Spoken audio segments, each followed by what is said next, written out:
How to schedule a meeting on Zoom. To schedule a meeting on the Zoom app, launch the Zoom app and log into your account. From the very top, you can see the option called Schedule. Just select the Schedule button. Once you've selected Schedule, you can give it a title, a start date, duration, time zone, the repeat frequency, the calendar.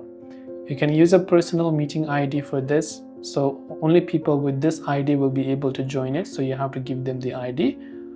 Or you can allow a required meeting passcode and make sure to choose a proper and easy passcode for your other people who want to join. Then once then, you can tap the save button, and then you will be able to tap the save button and you'll be able to join this meeting. And you have successfully went ahead and then basically created your Zoom meeting for schedule. Hope this video helped you out. If you have any questions, feel free to leave them down. Thanks for watching and see you in the next video.